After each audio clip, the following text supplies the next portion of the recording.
नमस्कार दोस्तों, स्वागत है आप सभी का। और आज हम आपके एग्रोनॉमी और सॉइल साइंस क्वेश्चंस की सीरीज़ में थर्ड पार्ट को कवर करने जा रहे हैं, जिसमें काफ़ी इंपॉर्टेंट क्वेश्चंस आपके डिस्कस किए जाएंगे।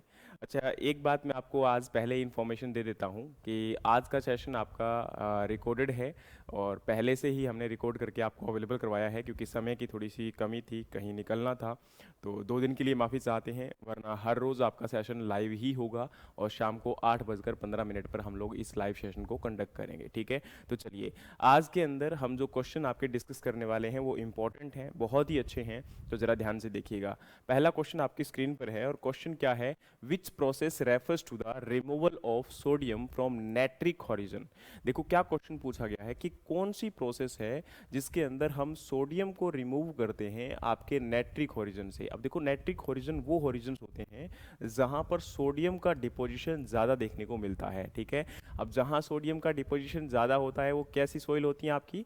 एल्केलाइन सॉइल होती है। कैसी सॉइल होती है जी आपकी? एल्केलाइन सॉइल होती है। ठीक है, और इसके अंदर सोडियम की जो परसेंटेज होती है वो ज़्यादा रहती है। इसका पीएच जो होता है वो 8.5 से ज़्यादा होता है। इसका जो सोडियम एड्जॉर्प्शन रेशियो रहेगा वो 15 से ज़्यादा होगा। पीएच इसका जो है लेस देन 4 होगा। ठीक है, तो ये इसकी प्रॉपर्टीज़ होती हैं। लेकिन यहाँ पर क्वेश्चन पूछा गया है कि हम इन नाइट्रिक हॉरिजन से अगर सोडियम को रिमूव करते हैं, अब रिमूव कैसे कर सकते हैं? तो या तो हम लोग जानते हैं कि आपका सोडियम को ऊपर के सरफेस पर अगर सॉल्ट प्रेजेंट है, सोडियम प्रेजेंट है, तो स्क्रैप कर सकते हैं, पर वो ज़्यादातर सॉल्ट के केस में होता है। लेकिन यहाँ अगर हम बात करें तो सोडियम के केस में ज़्यादातर हम लोग या तो लीचिंग करवा सकते हैं या हम उस सॉइल को ट्रीट करवा सकते हैं जिप्सम के साथ। ठीक है, तो यहाँ अगर हम बात करें तो आप क्या कर रहे हो, आपकी लीचिंग प्रोसेस के द्वारा सोडियम का रिमूवल हो सकता है। जहां पर वाटर एक्सेस जो है प्रेजेंट है, पानी भरा हुआ है, जल भराव है, तो पानी के साथ मिक्स होकर सोल्ट आपका क्या चला जाता है? नीचे की लेयर्स में चला जाता है। तो अब आप लोग जानते हैं कि हमारी जो सरफेस सॉइल होती है उसके नीचे एक सरफेस सॉइल और प्रेजेंट होती है जिसको हम सब सरफेस बोलते हैं। तो ये क्या होता है कि जो सब सरफेस आपका होता है, सॉल्ट यहां से लीच डाउन करके वो आपका सारा का सारा यहां चला जाता है, नीचे की लेयर्स में चला जाता है। तो अब देखो, इस प्रोसेस को हम लोग यहां पर क्या बोलते हैं? एलुविएशन और इलुविएशन। ठीक है, तो लीचिंग जो प्रोसेस है, लीचिंग में यहां पर 2 प्रोसेस आपकी अकर करती हैं, जिसके अंदर पहली आपकी है एलुविएशन। एलुविएशन का मतलब देखो, ई यहां पर जो वर्ड है उसका मतलब क्या होगा? एग्जिट, है ना। तो एग्जिट का मतलब क्या होगा कि जहां से सोल्ट आपके सरफेस से क्या कर रहे हैं? एग्जिट कर रहे हैं और कहां आ रहे हैं? नीचे की लेयर्स में आ रहे हैं। तो ये आपका क्या होगा? इलुविएशन। तो इलुविएशन की बात करते हैं तो ये आपका यहां पर आई वर्ड, आई का मतलब क्या हो जाएगा? इन, तो यहां मतलब अंदर आपके एंटर कर रहे हैं। ठीक है, तो ये हॉरिजन में कुछ इस प्रकार से आपकी प्रोसेस अकर करती है। और इसमें अगर हम बात करें तो इस प्रोसेस को हम लोग क्या बोलते हैं? Solo digestion. ठीक है, या आपका कैल्सिफिकेशन या सोलोनाइजेशन या फिर आपका एलुविएशन। ठीक है, तो अब आप लोग बताओ कि यहां पर आंसर क्या होने वाला है। ठीक है, तो जल्दी से आंसर करिए कि क्या होगा। पहला ऑप्शन है सोलोडाइजेशन, दूसरा ऑप्शन है कैल्सिफिकेशन, तीसरा है सोलोनाइजेशन, चौथा ऑप्शन है आपका एलुविएशन। तो प्रोसेस स्पेसिफिकली, अब देखो, एलुविएशन जो प्रोसेस है वो यहां पर किसी भी सॉल्ट के लिए, किसी भी प्रोसेस के लिए हो सकती है। तो आप इसको इसके साथ एसोसिएट नहीं करोगे कि केवल यही होगा। ठीक है, क्योंकि यहां पर स्पेसिफिकली जब सोडियम को एसोसिएट कर दिया गया है तो उसके रिगार्डिंग एक स्पेसिफिक टर्म है जिसको हम लोग यहां पर यूज करते हैं। तो वो क्या होगी? तो आंसर क्या होगा आपका? यहां पर आंसर जो होगा वो सोलोडाइजेशन होगा, यानी कि ऑप्शन ए। वैसे मैंने पहले बता दिया था, दिखा दिया था, उसके लिए माफी चाहता हूं, लेकिन ये आंसर आपका सोलोडाइजेशन होगा। ठीक है, तो इस चीज को जरूर याद रखिएगा क्योंकि यहां से आपके क्वेश्चन आ सकते हैं। और कैल्सिफिकेशन में क्या होता है? कैल्सिफिकेशन में होता है जब कैल्शियम आपके सरफेस पर डिपॉजिट होना स्टार्ट हो जाता है सरफेस लेयर के अंदर। तो ये हमारी जो सॉइल फॉर्मिंग प्रोसेसेस होती हैं उनमें हम इनको पढ़ते हैं। ठीक है, तो याद रखना, जो हमारी सॉइल फॉर्मिंग प्रोसेस होती हैं उनके अंदर इनके रिगार्डिंग डिस्कशन किया जाता है, इनको हम लोग पढ़ते हैं। तो ये बहुत जरूरी है क्योंकि सॉइल फॉर्मिंग प्रोसेस आपकी मिट्टी के बनने के लिए काफी इंपॉर्टेंट होती है। और अगर अब देखो, यहां पर कई बार ऐसी जरूरी बात नहीं है कि केवल प्रॉब्लमेटिक सॉइल ही बनेगी, कोई भी सॉइल आपकी बन सकती है। बात वो बाद की है, उसके अंदर क्या प्रॉब्लम आएगी, क्या नहीं आएगी, वो हमारी क्रॉप के लिए या एग्रीकल्चर के लिए सूटेबल है कि नहीं है, वो हमारा बाद का पर्सपेक्टिव होता है। लेकिन पहला ये मेन टारगेट रहता है कि उसमें मिट्टी आपकी कैसी है। ठीक है, अगला यहां पर अगर हम बात करें तो अगला क्वेश्चन आपका है potato spindle tuber disease is caused by. अब ये आपका पैथोलॉजी से क्वेश्चन भी बोल सकते हो, एग्रोनॉमी से भी बोल सकते हो, क्योंकि देखो, एग्रोनॉमी एक ऐसा सब्जेक्ट है जो आपके सभी सब्जेक्ट को कवर करता है। क्यों कवर करता करता है? क्योंकि देखो एक एग्रोनॉमिस्ट होते हुए जो पर्सन एग्रोनॉमी की स्टडी कर रहा है उसको केवल फील्ड क्रॉप प्रोडक्शन को यानी कि केवल क्रॉप को ही नहीं जानना होता, बल्कि उस क्रॉप के एसोसिएटेड क्लाइमेट को पढ़ना होता है। तो उसको एग्रोमेट्रोलॉजी के बारे में नॉलेज होनी चाहिए, उसको जिस मिट्टी में ग्रो करवाना है तो उसको सॉइल की नॉलेज होनी चाहिए। उसको अगर हम बात करें तो यहां पर ये भी जरूरी हो जाता है कि जहां पर हम उस प्लांट को ग्रो करवाने जा रहे हैं, जिस कंडीशन में उसको ग्रो करवाने जा रहे हैं, वो मिट्टी कैसी है, तो आपकी सॉइल साइंस की जानकारी होगी। फिर हम बात करते हैं तो यहां पर आपके जो केमिकल उसमें अप्लाई किए जाएंगे तो एग्रोकेमिकल की जानकारी हो गई। फिर उसके बाद में हम यहां पर आपका डिजीज जो है उस क्रॉप के अंदर कौन से अटैक करते हैं तो आपका पैथोलॉजी की जानकारी होगी। कौन से इंसेक्ट अटैक करेंगे तो इंसेक्ट यानी कि एंटोमोलॉजी की जानकारी हो गई। तो ये यहां पर एक एग्रोनॉमिस्ट के नाते आपको लगभग सभी सब्जेक्ट, प्लांट फिजियोलॉजी है ना, सॉइल साइंस, एग्रोमेट्रोलॉजी, हर प्रकार की नॉलेज एज ए एग्रोनॉमिस्ट होनी चाहिए। तो इसीलिए मैं यहां पर इस क्वेश्चन को लेकर आया हूं, ध्यान से देखिएगा। पोटैटो स्पिंडल ट्यूबर डिजीज जो है वो किसके द्वारा होता है? फंगस के द्वारा, वायरस के द्वारा, वायरोइड के द्वारा या फिर आपका प्राइन्स के द्वारा। तो आप लोग जानते हैं कि यहां पर जो पोटैटो स्पिंडल ट्यूबर है या कोकोनट के अंदर आपका कड़ंग कड़ंग डिजीज है, ये जो है वायरोइड डिजीज होता है ना, वायरोइड के द्वारा कोज होता है। ठीक है, तो इस चीज को आप लोग जरूर याद रखिएगा क्योंकि यहां कई बार क्वेश्चन आपके आ जाते हैं। फिर नेक्स्ट आपका क्वेश्चन है strigol a which weed stimulant isolated from the root exudates of. क्या क्वेश्चन पूछा गया है कि स्ट्रीगोल एक केमिकल है जो कि आपका विच वीड को स्टिमुलेट करता है। अब यहां पर आपको पता होगा ये एक पैरासिटिक वीड है, ठीक है, स्ट्रीगा जिसको हम लोग बोल देते हैं। और पैरासिटिक वीड को स्टिमुलेट करने के लिए, स्टिमुलेट का मतलब क्या होता है कि इसकी ग्रोथ को एक्सेस करेगा, ठीक है। तो एक प्रकार से उसके लिए यहां पर ऐसा केमिकल हो जाता है जो उसकी ग्रोथ को बढ़ा देता है। और जैसे ही वहां पर वो प्लांट आपका ग्रो कर जाएगा तो उसको ऐसे लगता है कि वहां पर कोई एक होस्ट प्लांट है और उस होस्ट प्लांट को देखते हुए वो ग्रो कर जाता है। लेकिन एक्चुअली में वहां पर हम उस केमिकल को रिलीज करते हैं ताकि उस वीड की जो ग्रोथ है वो हो जाए और वहां पर हम उसको किल कर सकें आपकी क्रॉप को लगाने से पहले। ठीक है, तो ये एक प्रकार से ट्रैप की फॉर्म में हम लोग इसको यूज करते हैं। और ये जो केमिकल आपका है स्ट्रीगोल, ये कॉटन की क्रॉप की जो रूट होती है उनमें से इसको एग्जीक्यूट किया जाता है, इससे उसको एक्सट्रैक्ट किया जाता है। तो यहां पर आंसर क्या होगा आपका?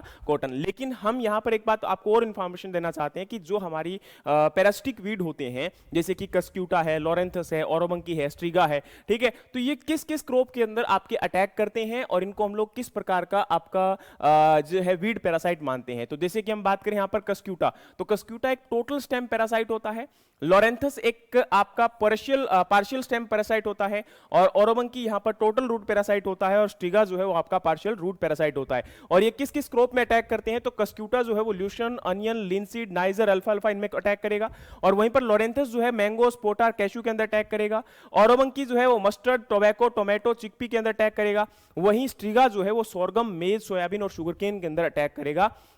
तो ये आपकी होस्ट क्रॉप होती हैं जिनके अंदर ये वीड आपके अटैक करते हैं। तो ये आपके फैक्ट हैं, इनको याद कर लीजिएगा, इस टेबल को लिख लीजिएगा। आपके एग्जाम के अंदर यहां से क्वेश्चंस आ सकते हैं कि होस्ट क्रॉप कौन सी हैं, इस पैरासाइट का नेचर क्या है ना। और आपका यहां पर मैंने बता दिया कि स्ट्रीगोल जो है वो स्ट्रीगा जो आपका पैरासिटिक वीड है उसको कंट्रोल करने के लिए हम लोग यूज करते हैं।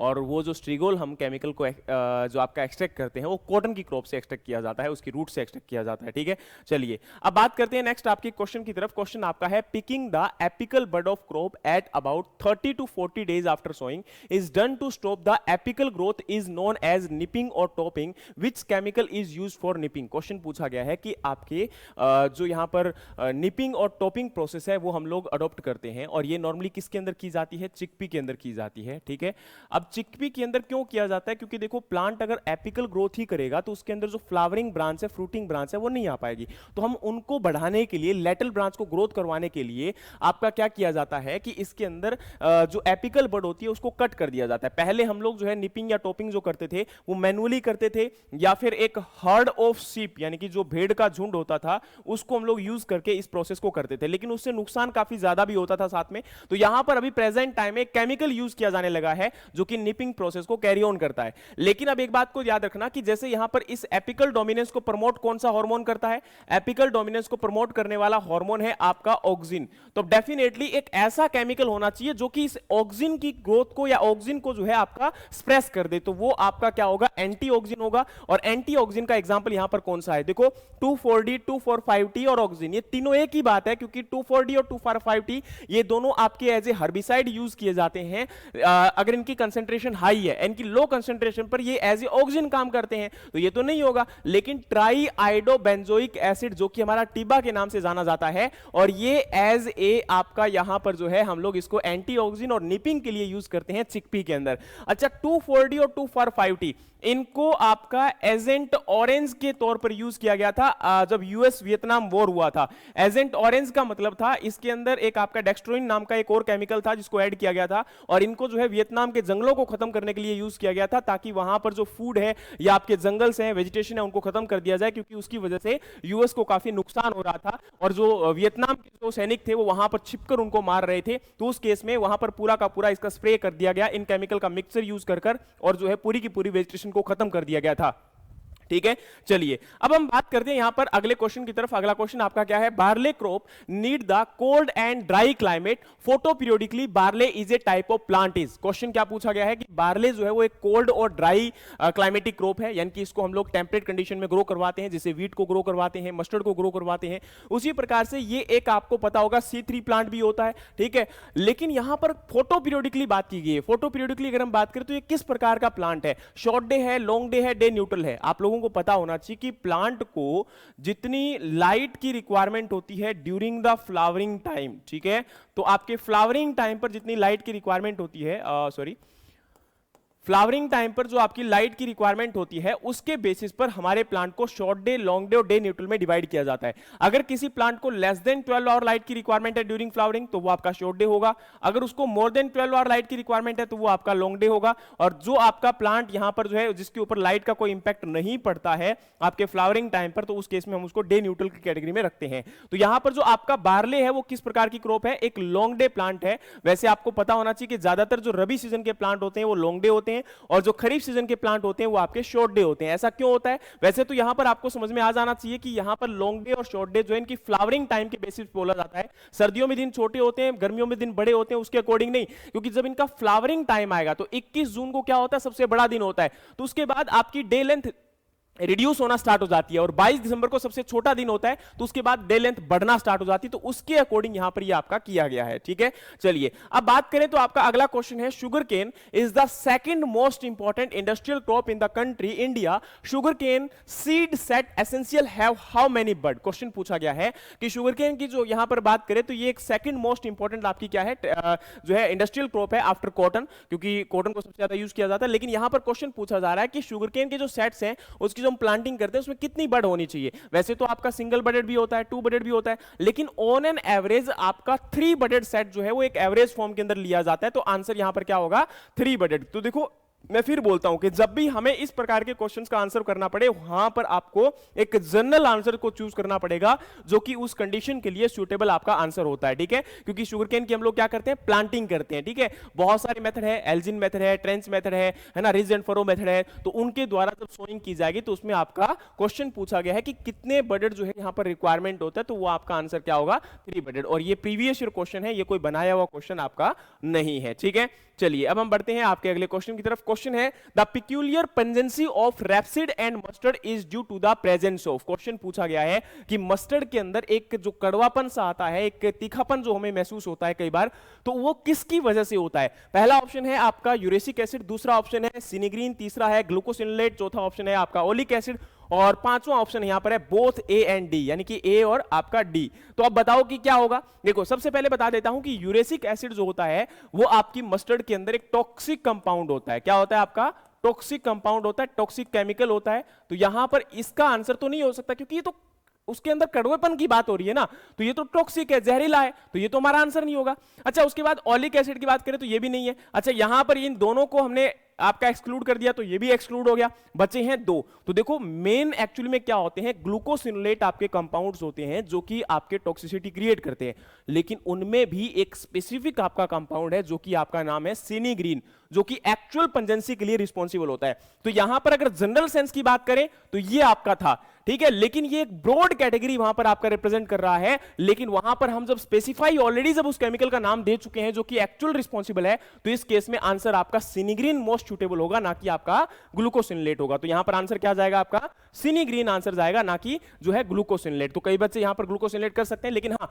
याद रखना कि यहां पर अगर ऑप्शन आपका कोई और होता, जैसे एलाइल प्रोपाइल समथिंग कुछ होता, तो उस केस में ग्लूकोसिलेट यहां पर आंसर जाता। ये भी ध्यान रखिएगा, कई बार यहां से भी क्वेश्चन आते हैं तो हम लोग कंफ्यूज हो जाते हैं क्योंकि उसका आंसर हमें नहीं पता होता या फिर हम लोग कंफ्यूज हो जाते हैं। ठीक है, चलिए अब बढ़ते हैं आपके अगले क्वेश्चन की तरफ। क्वेश्चन आपका है ideal temperature for sowing of chickpea is 10 to 25 degree Celsius, the inflorescence of chickpea is. तो क्वेश्चन पूछा गया है कि आपका यहां पर देखो आइडियल टेंपरेचर जब हम चिकपी को जहां ग्रो करवाते हैं वो लगभग 10 से 25 डिग्री सेल्सियस के बीच में टेंपरेचर होना चाहिए।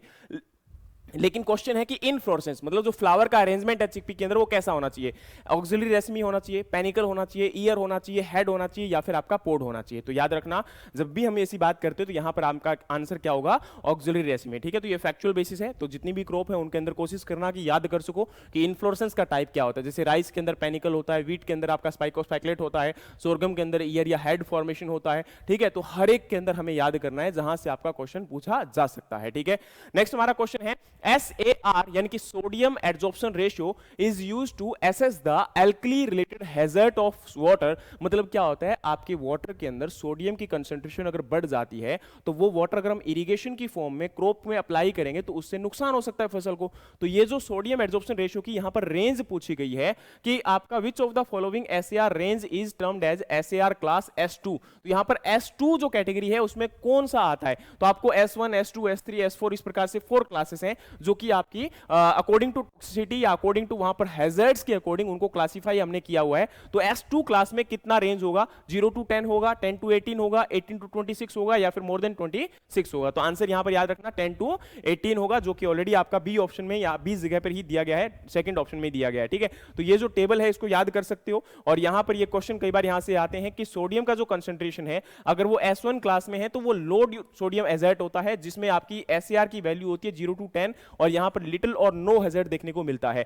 S2 जो आपका मीडियम सोडियम हैजर्ड होता है 10 to 18 के अंदर, जहां पर आपका हैजर्ड हो सकता है लेकिन इसको हम एप्रोप्रिएट मैनेजमेंट के साथ में डिस्ट्रक्ट कर सकते हैं, रिमूव कर सकते हैं या फिर आपका हटा सकते हैं। S3 के अंदर हाई सोडियम हैजर्ड्स होते हैं, 18 to 26 आपकी वैल्यू होती है और यहां पर आपकी ज्यादातर क्रॉप के लिए हार्मफुल रहता है। और ये जो S4 क्लास है वो सभी क्रॉप के लिए अनसूटेबल होती है ज्यादातर। ठीक है, जिसके अंदर 26 से ज्यादा आपका SAR वैल्यू देखने को मिलती है, यानी कि sodium adsorption ratio more than 26 होगा। वहीं अगर हम बात करें तो क्वेश्चन आपसे पूछा गया है if a farmer has the 2 to 4 hectare land then farmer will be categorised as, कि क्वेश्चन पूछा गया है कि अगर फार्मर का यहां पर जो लैंड है वो 2 से 4 हेक्टेयर है तो उस केस में फार्मर को किस कैटेगरी में हम लोग जो है आपका रखेंगे, मार्जिनल के अंदर, स्मॉल के अंदर, मीडियम के अंदर या सेमी मीडियम के अंदर। तो याद रखना सबसे पहली कैटेगरी होती है आपकी मार्जिनल, जिसको हम बोलते हैं लेस देन 1 हेक्टेयर लैंड होता है, और जो फार्मर स्मॉल होता है वो आपका 1 to 2 हेक्टेयर होता है।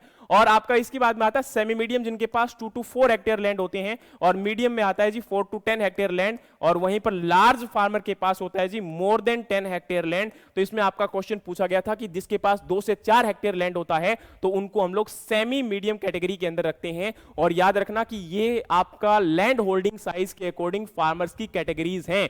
और अभी प्रेजेंट टाइम में इंडिया में एवरेज लैंड होल्डिंग साइज कितना है, 1.08 हेक्टेयर। ये हमारा इंडिया का एवरेज लैंड होल्डिंग साइज है, मतलब किसानों के पास कितनी एक एवरेज जमीन है। और भारत में ज्यादातर किसान मार्जिनल फार्मर हैं, लगभग 86% फार्मर आपके जो है स्मॉल एंड मार्जिनल है। तो कई बार बात की जाती है ना, हम लोग बोलते हैं कि किसान जो है वो आपके बाहर हैं, इनके जो है इनकम टैक्स से बाहर है। तो एक्चुअली में जो किसान हैं उनकी तो इनकम 10 लाख 12 लाख छोड़ो, उनकी तो 5 लाख भी नहीं है, 2 लाख भी नहीं है, सच्चाई तो ये है। तो वहां पर अगर आप इनकम टैक्स लगा भी दोगे तो केवल 1 से लेके 10% किसानों को लगेगा, बाकी सभी के सभी किसान यहां पर जो है इस कैटेगरी में आते हैं, इनकी आमदनी इतनी ज्यादा नहीं होती है। ठीक है, चलिए अब हम आगे बढ़ते हैं। आपका अगला यहां पर क्वेश्चन है production of male and female gamete in microspore and megaspore is. तो वो आपका क्या होगा, मेगा गैमेटोजेनेसिस होगा, स्पोरोजेनेसिस होगा, गैमेटोजेनेसिस होगा, या फिर आपका माइक्रोस्पोरोजेनेसिस होगा। तो यहां पर आंसर याद रखना, ये क्या होगा आपका गैमेटोजेनेसिस, जिसके अंदर गैमेट्स आपके फॉर्म होते हैं माइक्रो और मेगास्पोर। ठीक है, अब हम बात करें तो which bank take care of agriculture and rural finance. Agriculture और रूरल फाइनेंस की रिगार्डिंग कौन यहां पर देखभाल करता है, कौन आपको जो है स्कीम्स और इसके रिगार्डिंग जो है आपका केयर प्रोवाइड करता है। तो आंसर क्या होगा, IDBI, SFAC, आरबीआई, एफसीआई या फिर आपका नाबार्ड? तो आप लोग जानते हैं national bank for agriculture and rural development आपकी वो बैंक है या वो एजेंसी है जो कि यहां पर डायरेक्टली तो किसानों को लोन प्रोवाइड नहीं करवाती है, लेकिन ये एग्रीकल्चर और रूरल डेवलपमेंट के लिए लगातार जो आपके बैंक होते हैं उनको एक प्रकार से सब्सिडीज और जो है आपका बजट या ये कह सकते हो कि आपका यहां पर कह सकते हो कि फाइनेंस प्रोवाइड करवाती है, जिसकी वजह से रीफाइनेंस उनको करती है। तो एक रीफाइनेंसिंग एजेंसी है, ठीक है, जिसकी वजह से आपका रूरल और जो हम लोग ये कह सकते हैं एग्रीकल्चर अपलिफ्टमेंट किया जा रहा है, ठीक है। तो ये आपको पता होना चाहिए इसके रिगार्डिंग। अभी रिसेंटली आप लोगों के लिए एक क्वेश्चन है कि नाबार्ड के चेयरमैन कौन है प्रेजेंट टाइम में? कमेंट बॉक्स में आप इस चीज को आंसर करिए कि नाबार्ड के जो चेयरमैन है प्रेजेंट टाइम में वो कौन है, ठीक है। चलिए अब हम बढ़ते हैं आपके अगले क्वेश्चन की तरफ। अगला क्वेश्चन आपका यहां पर है, कंसिडर द फॉलोइंग स्टेटमेंट। पहला ऑप्शन है Paramparagat Krishi Vikas Yojana promote the organic farming. E NAM is an online trading platform for agriculture community. Which of the following statement is not false? इनमें से कौन सी स्टेटमेंट गलत नहीं है? देखो आपको पता होना चाहिए परंपरागत कृषि विकास योजना ऑर्गेनिक फार्मिंग को प्रमोट करने के लिए, तो ये स्टेटमेंट बिल्कुल सही है। दूसरा है कि e NAM is an online trading platform for agriculture community, ये भी बात सही है, क्योंकि ई नेम आपका एक ऐसा प्लेटफॉर्म है जिसमें पूरे भारत की मंडियों को आपका कनेक्ट किया जा रहा है और इसमें यहां पर सभी मंडियों को कनेक्ट करके ऑनलाइन बिडिंग के थ्रू आपके प्रोडक्ट की ऑनलाइन सेलिंग की जा रही है किसानों के लिए, जिससे उनकी सेलिंग अच्छी होगी, उनको ज्यादा प्राइस मिलेगा, किसानों की अपलिफ्टमेंट होगा, किसान जो है आपका ज्यादा समृद्ध हो पाएंगे और देश की इकोनॉमी में और ज्यादा बूस्ट अप आएगा, ठीक है। तो यहां पर एपीएमसी यानी कि एग्रीकल्चर प्रोड्यूस मार्केट कमेटी को आपका ऑनलाइन एक दूसरे के साथ जोड़ने की कोशिश की जा रही है इस प्लेटफॉर्म के थ्रू, तो यह भी बात सही है। तो यहां पर कौन सी स्टेटमेंट गलत नहीं है? तो यहां पर दोनों ही स्टेटमेंट जो है आपकी गलत नहीं है, कि नन ऑफ दीज आपकी कोई भी स्टेटमेंट गलत नहीं है। और ये यहां पर आपका इंडिया के अंदर टोटल जो अभी तक 1522 मंडियों को भारत के अंदर जोड़ा जा चुका है, एपीएमसी को यहां पर कनेक्ट किया जा चुका है ई नेम के थ्रू, और लगभग 209 एग्रीकल्चर कम्युनिटीज हैं जो जिनकी सेलिंग जो है वो आपकी क्या की जा रही है यहां पर है इस ई नेम प्लेटफॉर्म के थ्रू की जा रही है। तो ये अपने आप में बहुत बेहतरीन है, आप लोग देख सकते हैं। तो ये हमारे लिए इंपॉर्टेंट भी है, इन करंट अफेयर को या करंट डेटास को भी आप लोग जरूर पढ़ें, करंट स्कीम को भी जरूर पढ़ें। और हमारी एग्रीकल्चर टेबल बुक जो है वो आ चुकी है, आप उसको परचेज कर सकते हो ट्यूसडे से, तो उसके अंदर आपको परचेज अगर करना चाहते हो तो कॉन्टैक्ट कर सकते हो, हमारे डिस्क्रिप्शन के अंदर कॉन्टैक्ट नंबर आपको दिया गया है, उस पर आप व्हाट्सअप कर दीजिए। और या फिर आप हमारी ऑनलाइन ई बुक भी परचेज कर सकते हो, जो कि कल मॉर्निंग से आपको हमारी एप्लीकेशन में परचेज हो जाएगी। आप वहां पर केवल 79 या 89 रुपीज पे करके उस बुक को परचेज कर सकते हो, जो कि अपने आप में यूनिक है। उसके अंदर पूरा एग्रीकल्चर करंट अफेयर वहां पर हमने कवर किया हुआ है, और उसके अंदर मैंने खुद ने और हमारी टीम ने, जैसे कि सौरभ सिंह ने और सुधीर सर ने, है ना, रोहितास सर ने, केसी सर ने, मुकेश सर ने, सब लोगों ने मिलकर मेहनत की है और उसको बहुत अच्छे से तैयार किया हुआ है। तो आप ये मान लीजिए कि वो आपके लिए रामबाण साबित हो सकती है, खासकर अगर आप आईसीआर एग्जाम के लिए जा रहे हो, एयरफोर्स नाबार्ड इन एग्जाम के लिए जा रहे हो, इवन तो यूपीएससी तक के लिए भी बुक बहुत ज्यादा आपको जो है हेल्पफुल करने वाली है। या फिर आप स्टेट पीसीएस एग्जाम के लिए भी जाना चाहते हो तो भी वो एग्रीकल्चर करंट अफेयर बुक आपके लिए बहुत ज्यादा लाभदायक होगी। तो इस बुक को परचेज करने के लिए आप डिस्क्रिप्शन के अंदर एप्लीकेशन प्रेजेंट है, वहां पर जाकर या तो ई बुक को परचेज कर लो या फिर हार्ड कॉपी भी आप मंगवा सकते हो, ठीक है। डिस्क्रिप्शन के अंदर कॉन्टैक्ट नंबर दिया गया है, एप्लीकेशन लिंक दिया गया है, दोनों को आप जाकर देख सकते हो, ठीक है। चलिए, तो ये हमारे क्या थे आज के क्वेश्चन थे जिनको हमने आपके साथ डिस्कस किया। इसके अलावा एक फैक्ट आपका यहां पर करंट अफेयर का आपको दिया गया है कि कंट्री के अंदर पहली नॉन जीएम आपकी जेनेटिकली मॉडिफाइड, यहां पर बात करें तो हर्बिसाइड टॉलरेंट आपकी राइस वेराइटीज कौन कौन सी है? देखो ये दोनों ही दोनों नॉन जीएम है। नॉन जीएम मतलब जिनको जेनेटिक मॉडिफिकेशन के साथ नहीं तैयार किया गया। और ये वेराइटीज कौन कौन सी है? पूसा बासमती 1979 और पूसा बासमती 1985। इन वेराइटीज को यहां पर दो एग्जिस्टिंग पॉपुलर वेराइटीज हैं, पूसा 1121 और पूसा 1509, इनको क्रॉस करवा के बनाया गया है, जिसके अंदर यहां पर robin which in turn as a drought tolerant rice variety derived from the Nagina 22 another deep root and drought and heat tolerant rice breed। तो क्या किया गया है कि इनको यहां पर इन वेराइटीज के साथ क्रॉस करवा के इनको तैयार किया गया है, ठीक है। और इनके अंदर क्या है? New variety contain a mutated acetolactate synthetic gene making it possible for the farmer to spray the imagitifier। इसके अंदर क्या है कि हम लोग हर्बिसाइड की स्प्रे कर सकते हैं और जिसके अंदर आपका नुकसान भी कोई नहीं होगा क्रॉप को, ठीक है। और हम लोग हर्बिसाइड अप्लाई करके, क्योंकि आपको पता है खासकर डीएसआर यानी कि ड्रग सीडिंग ऑफ राइस के अंदर नुकसान काफी ज्यादा होता है फसलों के अंदर, तो उससे बचाने के लिए और आपकी जो मेहनत है उसको कम करने के लिए और आपका वीड का अटैक फसल के अंदर ज्यादा ना हो, तो उसकी वजह से इस वैरायटी को डेवलप किया गया है, ठीक है। तो उम्मीद है कि ये यहां पर आपको सेशन पसंद आया होगा। इसी प्रकार के सेशन से और जुड़ने के लिए हमारे चैनल को सब्सक्राइब कर लीजिए। मिलते हैं नेक्स्ट किसी और टॉपिक के साथ, तब तक के लिए जय हिंद, जय भारत, जय जवान, जय किसान।